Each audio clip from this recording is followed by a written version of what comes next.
नमस्कार दोस्तों, स्वागत है आपका आपके अपने चैनल एयरफोर्स एग्जाम पेपर में। दोस्तों, आज की इस वीडियो में हम लोग बात करने वाले हैं एयरफोर्स बाई ग्रुप के लिए मैथ के मॉक टेस्ट के बारे में, जिसमें आपको 10 क्वेश्चन मिलेंगे और आप लोग मेरे साथ साथ इस प्रश्नों को सॉल्व करिएगा और कमेंट बॉक्स में बताइएगा कि आज आपने कितना स्कोर कर लिया है। और अगर आप चैनल पर नए हैं, चैनल को सब्सक्राइब करके बेल आइकन को भी प्रेस कर लीजिएगा।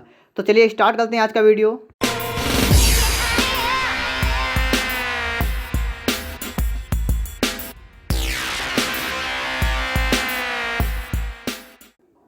देखिए दोस्तों, क्वेश्चन नंबर 1 आपके सामने लिखा हुआ है।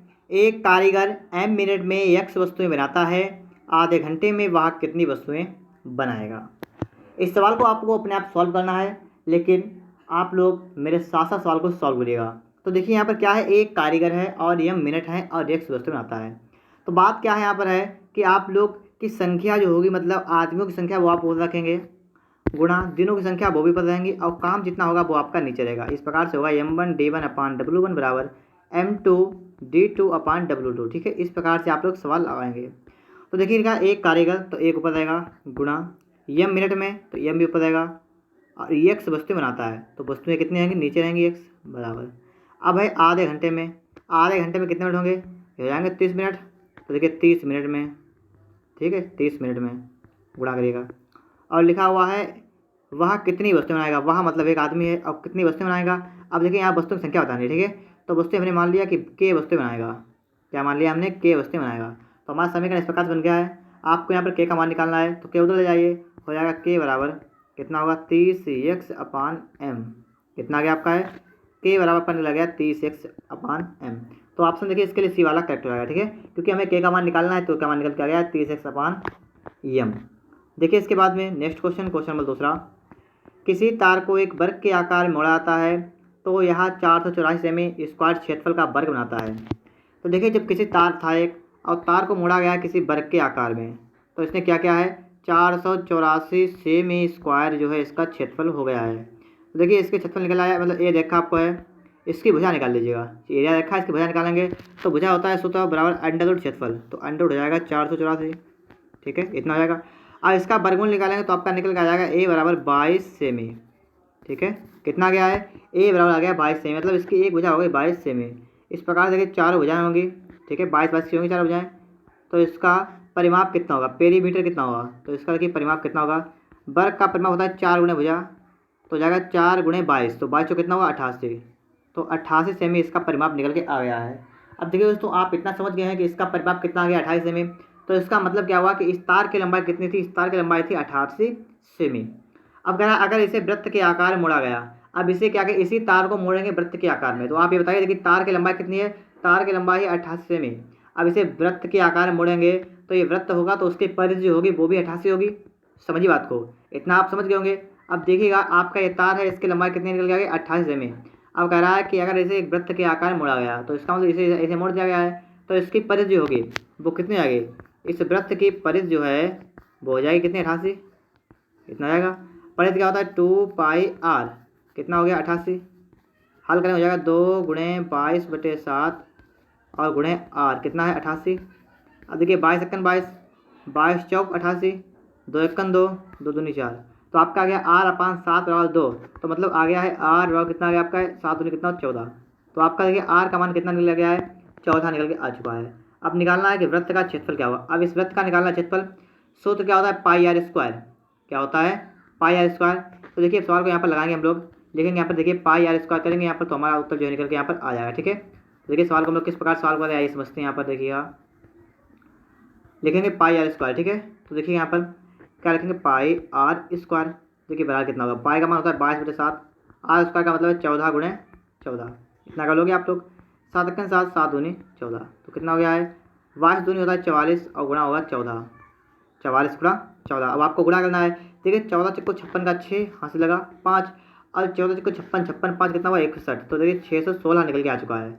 ऑप्शन की बात करेंगे इसके लिए, तो ऑप्शन में देखिए इसके लिए बी वाला करेक्ट ऑप्शन हो जाएगा। ठीक है, 616 सेमी स्क्वायर इस वृत्त का क्षेत्रफल हो जाएगा। इसके बाद अगला क्वेश्चन देखिएगा, 4 अंकों की वह बड़े से बड़ी संख्या ज्ञात करो जिसे 18, 21 व 24 से प्रत्येक से भाग देने पर प्रत्येक दिशा में कितना बचे, 7 शेष बचे। तो आपको इसके लिए सबसे पहले काम क्या करना पड़ेगा, समझिएगा।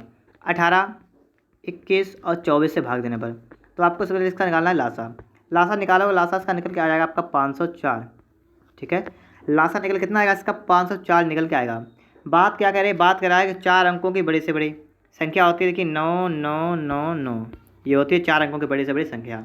अब इसमें आप क्या करना है, इसमें आपको भाग देना है। ठीक है, किससे भाग देना है, 504 से भाग देना है, 504 से भाग देना है। तो देखिए 504 से भाग करेंगे हम लोग यहाँ पर, तो 1 कन जाएगा, कितना बचेगा, 504 हो गया है, कितना बच गया है 5 और 9 के 9 और यहाँ बचा 4, उतारा कितने, फिर से उतारिए 9। अब देखिएगा फिर से आपको यहाँ गुणा करना है, तो देखिए इतना ये से ले जाइए, फिर से 9 बार ले जाइए। ठीक है, 9 बार, तो कितना होगा, 9 चौक 36 होगा, 9 पंजा कितना होगा 45। अब कितना बचा, 3 2 4, बस इतना बचा है। कितना बचा आपका, बचा 423। तो इसका मतलब क्या है, इसका मतलब है कि 9,999 से 23 आपको 423 घटा देना है। तो घटाएं, कितना बचेगा, देखिए 5 से 3 के बचेंगे, 9 से 3 के बचे कितने 6, 9 से 2 के बचे कितने 7 और 9 से 4 के बचे 5 और 9, इतना आ गया आपको है। अब देखिए कह रहा है संख्या देखिए हमारी निकल कितनी आ चुकी है। अब कह रहा है प्रत्येक दिशा में 7 शेष बचे, इसका मतलब 7 इसमें जोड़ दीजिए। ठीक है, इसमें 7 आपको जोड़ देना है, तो जोड़िएगा फटाफट से, देखिए कितना होगा, 7 चित्रा का कितना चलेगा, 1 8 5 9, कितना हुआ आपका 95 83। 95 83, देखिए ऑप्शन नंबर आपको बी वाला दिख रहा है 95 83, तो ऑप्शन देखिए इसके लिए बी वाला करेक्ट ऑप्शन हो जाएगा। ठीक है, ऑप्शन नंबर बी इसका राइट ऑप्शन हो गया है। और इसके बाद देखिए अगला क्वेश्चन क्या कर रहा है, एक नाव धारा की दिशा में 8 किलोमीटर की दूरी 1 घंटे में तय करती है तथा धारा के विपरीत 2 किलोमीटर की दूरी 1 घंटे में तय करती है, धारा की गति क्या है। तो यहाँ पर आपको धारा गति बतानी है। सबसे पहले देखिए धारा गति मानेंगे बाई, और नाव जो है नाव उसकी गति मान लेंगे हम लोग एक्स। ठीक है, नाव की गति मानी एक्स, धारा की गति मान ली हमने बाई। देखिए क्या होता है, जब धारा के दिशा में नाव चलती है तो उसमें एक्स प्लस वाई होता है, मतलब चालें जुड़ जाती हैं। तो पहले कह रहा है कि नाव धारा की दिशा में, तो चालें जुड़ाएंगे, हो जाएगा एक्स प्लस वाई बराबर कितना 8 किलोमीटर की दूरी 1 घंटे में तय करता है। तो यहाँ पर चाल निकालेंगे, चाल होता है दूरी बटे समय, दूरी 8 किलोमीटर की है, समय 1 घंटा लगा तो बटे में 1 हो जाएगा, इस प्रकार से हो जाएगा। ठीक है, तो मतलब बराबर कितना हो गया 8 हो गया है। और कह रहा है तथा धारा के विपरीत, विपरीत का मतलब होगा एक्स माइनस वाई, कितना होगा 2 किलोमीटर की दूरी 1 घंटे में। यहाँ चाल निकालेंगे और दूरी बटे समय मतलब 2 बटा 1 यहाँ पर होगा, इसका मतलब है सिर्फ यहाँ पर होगा 2। अब आपको इन दोनों को सॉल्व करना है, निकालना क्या है, धारा की गति। और धारा की गति का मतलब क्या है, आपको यहाँ पर y का मान निकाल देना है। ठीक है, क्योंकि y है जो थी वो धारा गति थी। तो यहाँ देखिए हम लोग क्या करेंगे, यहाँ पर चिन्ह को चेंज करेंगे, यहाँ पर करेंगे प्लस का कर देंगे, यहाँ माइनस करेंगे, यहाँ माइनस करेंगे, ये वाला कट जाएगा, आपका हो जाएगा 2y बराबर 6। तो y कितना आ गया आपका 3 निकल के आपका आ चुका है y। पूछा गया था धारा की गति, धारा गति 3 किलोमीटर प्रति घंटा। ऑप्शन देखिए इसके लिए सी वाला ऑप्शन इस क्वेश्चन के लिए राइट ऑप्शन हो जाएगा। ठीक है दोस्तों, ऑप्शन नंबर सी इसके लिए करेक्ट ऑप्शन हो चुका है। देखिए इसके बाद अगला क्वेश्चन क्या करें आपसे, अगला है कि 360 मीटर लंबी रेलगाड़ी अपने समान लंबाई वाले प्लेटफार्म को पार करने में 36 सेकंड लेती है, रेलगाड़ी की गति क्या है। तो देखिए यहाँ पर हमें रेलगाड़ी की गति निकालनी है। तो देखिए लिखा है 360 मीटर लंबी रेलगाड़ी है और समान लंबाई वाले प्लेटफार्म, तो मतलब प्लेटफार्म की लंबाई भी 360 है। तो टोटल लंबाई देखेंगे तो 360 हो गई रेलगाड़ी की लंबाई और 360 हो गई प्लेटफार्म की लंबाई, तो कितनी होगी 720 मीटर टोटल लंबाई हो गई है। ठीक है, अब देखिए 36 सेकंड का समय लेती है, तो गति निकालनी, गति मतलब चाल निकालनी है। चाल होती है दूरी बटे समय, दूरी है 720, समय कितना है 36 सेकंड। देखिए 36 कितना हो 36 दूनी 72, तो आपका गया 20 और मीटर प्रति सेकंड। लेकिन आपको इसमें चेंज करना है किलोमीटर प्रति घंटा में, आपको इसे चेंज कर देना है। तो किलोमीटर प्रति घंटा में चेंज करेंगे हम लोग, तो यहाँ पर क्या करेंगे, यहाँ पर हमें गुणा करनी पड़ेगी। देखिए 20 गुणे, और देखिए यहाँ पर करेंगे 18/5 से गुणा कर देंगे। ठीक है, तो 5 एकन 5, 5 चक्को 20, तो 18 कितना होगा 72 किलोमीटर प्रति घंटा। 72 किलोमीटर प्रति घंटा आपका निकल चुका है। ऑप्शन देखिए इसके लिए बी वाला करेक्ट ऑप्शन हो जाएगा, 72 किलोमीटर प्रति घंटा। ऑप्शन नंबर बी में आपको दे रखा है। इसके बाद देखिएगा अगला क्वेश्चन क्या कह रहा है, क्वेश्चन नंबर 6, 250 मीटर लंबी रेलगाड़ी ट्रैक के किनारे खड़ी एक व्यक्ति को 15 सेकंड में पार कर जाती है, रेलगाड़ी की गति ज्ञात कीजिए। आपको यहाँ पर रेलगाड़ी की गति बताना है, कोई समस्या वाली बात यहाँ पर नहीं है, क्योंकि जब भी व्यक्ति खड़ा होता है रेलगाड़ी मतलब कहीं पर खड़ा हो तो उससे नहीं गिनते हैं। ठीक है, उसकी लंबाई को जोड़ते नहीं है, तो सिर्फ आपको यहाँ पर गति निकालनी है, तो इसकी गति निकालेंगे। लंबाई देखिए दूरी देखिए 7 रखा है, निकालेंगे चाल वर्ग क्या होता है दूरी बटे समय, दूरी बटे समय इतना हो जाएगा आपका। ठीक है, अब देखिए ये कितना हो गया, ये हो जाएगा मीटर प्रति सेकंड में, इसे चेंज करेंगे किलोमीटर प्रति घंटा में, तो 18/5 से उसमें गुणा कर देंगे। ठीक है, अब देखिए 5 एकन 5 हो जाएगा 5 25, ये हो गया 50। फिर देखिए 5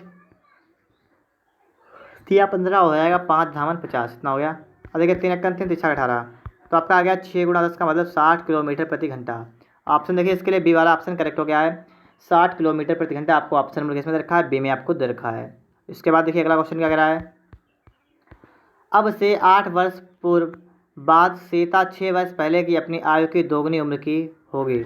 उसकी वर्तमान आयु कितनी है? तो देखिए यहाँ पर क्या करना है आपको। सबसे पहले तो जगह पूछा गया है वर्तमान आयु, तो हम वर्तमान अगर x मान लेंगे, ठीक है, वर्तमान कितनी मान लेंगे, x मान लेंगे। तो अब से 8 वर्ष बाद, अब से 8 वर्ष बाद का मतलब हो जाएगा 8 वर्ष बाद इसकी आयु कितनी हो जाएगी, x + 8, ठीक है, ये 8 वर्ष बाद हो जाएगी। लिखा है 6 वर्ष पहले की आयु, और 6 वर्ष कितनी होगी, x - 6। तो 8 वर्ष बाद का मतलब x + 8 और 6 वर्ष पहले का मतलब x - 6। लिखा है अब से 8 वर्ष पूर्व मतलब बाद सीता 6 वर्ष पहले की अपनी आयु की दोगुनी होगी, मतलब 6 वर्ष पहले की आयु की दोगुनी जो है अब हो गई है, ठीक, 8 वर्ष बाद। तो इतना हो जाएगा, इसका समीकरण बन जाएगा, हल करने हो जाएगा x + 8 बराबर हो जाएगा 2x - 6 दूनी 12। ये इधर लाएंगे हो जाएगा x, तो बचेगा x बराबर 12 8 कितना हुआ 20। तो x का मान आ गया 20। तो वर्तमान आयु कितनी है, 20 वर्ष इसकी वर्तमान आयु निकल के आ चुकी है, ठीक है। कितनी इसकी आयु है वर्तमान आयु, इसकी वर्तमान आयु कितनी है आपकी निकल आ गई 20 वर्ष। समझ गए होंगे आप लोग यहाँ पर। और देखिए इसके बाद में अगला प्रश्न क्या कह रहा है आपसे, ठीक है, अगला प्रश्न आपसे क्या कह रहा है, समझने की कोशिश करिएगा अगले प्रश्न को। अगर 70 व्यक्ति 98 मीटर लंबी दीवार को 6 दिन में बना सकते हैं, ये बात कहा है, तो आपसे पूछा क्या गया है उसे भी समझ लीजिएगा। तो यहाँ पर आपसे कह दिया गया है तो 40 व्यक्ति 12 दिन में कितने मीटर लंबी दीवार बना सकेंगे। तो देखिए हम आपको बता चुके हैं m1d1/w1 बराबर m2d2/w2 सूत्र होता है। रखेंगे यहाँ पर हो जाएगा 70 गुणा, देखिए होता है 98 मीटर लंबी दीवार, तो 98 हो जाएगा बटे में जाएगा, ठीक है, 98, और 6 दिन में तो 6 ऊपर आएगा बराबर। अब अगर 40 व्यक्ति बोलेंगे 40 गुणा 12 दिन में कितने मीटर, x मीटर मान लेंगे। तो इस प्रकार से आपका इतना आ चुका है। अब इसे सॉल्व करिएगा, 0 0 कट जाएगा, 6 6 6 दूनी 12, इतना आ चुका है। 7 1 7, देखिए 7 1 7 7 चौकटा इतना हो गया है। अब x का मान निकालेंगे हो जाएगा, देखिए x बराबर 4 दूनी 8 और देखिए 14 गुणे 8, 14 8 कितना होता है 112, ठीक है। तो ऑप्शन देखिए इसके लिए बी वाला कट हुआ कि 12 दिन में 112 मीटर लंबी दीवार को बना देंगे, ठीक है। ऑप्शन नंबर बी इसके लिए करेक्ट ऑप्शन हो जाएगा। और देखिए इसके बाद में आपका अगला क्वेश्चन है, एक कक्षा में 20 छात्रों का औसत वजन 21 किलोग्राम है और यदि उसमें अध्यापक का वजन सम्मिलित कर लिया है तो उसका औसत वजन 1 किलोग्राम बढ़ जाता है। अध्यापक का वजन क्या होगा आपको यहाँ बताना है। तो देखिए 20 छात्रों का वजन कितना 21 किलोग्राम है, तो यहाँ पर कितना होगा, ये सब टोटल हो गया 21 दूनी 42, मतलब 420 किलोग्राम हो गया टोटल। अब कह रहा है कि उसमें अध्यापक का वजन सम्मिलित कर लिया है। अध्यापक देखिए 20 छात्र थे, एक अध्यापक, तो टोटल लोग कितना हो गए 21 लोग हो गए। और कह रहा है कि उसका औसत वजन 1 बढ़ जाता है, तो देखिए 21 पहले था, अब हो जाएगा 22। तो औसत निकालेंगे 22 देखकर 22 का 2 हाथ से लगा 2 और 22 दूनी 44 2 46, अब हो गया 462 किलोग्राम। अध्यापक जब नहीं जुड़ा तो होता 420 किलोग्राम, अध्यापक के जुड़ने के बाद हो गया 465 किलोग्राम। अध्यापक के वजन पूछा गया, यहाँ से घटा दीजिए, जैसे माइनस करेगा तो माइनस करने के बाद आपका निकलेगा 42 किलोग्राम, ठीक है। ऑप्शन देखिए इसके लिए सी वाला करेक्ट हो जाएगा। यहाँ पर 42 किलोग्राम आपको किसमें रखा है, ऑप्शन नंबर देखिएगा सी वाले में आपको दे रखा है, ठीक है। तो सी वाला इसके लिए करेक्ट ऑप्शन हो गया है।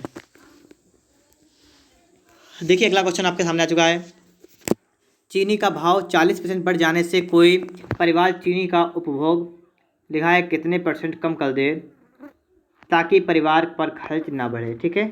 तो परिवार पर खर्च ना बढ़े ये सवाल पूछा गया आपसे है। देखिए सवाल को हम लोग सॉल्व करते हैं और देखते हैं इसके लिए कौन सा ऑप्शन जो है राइट ऑप्शन हो जाएगा।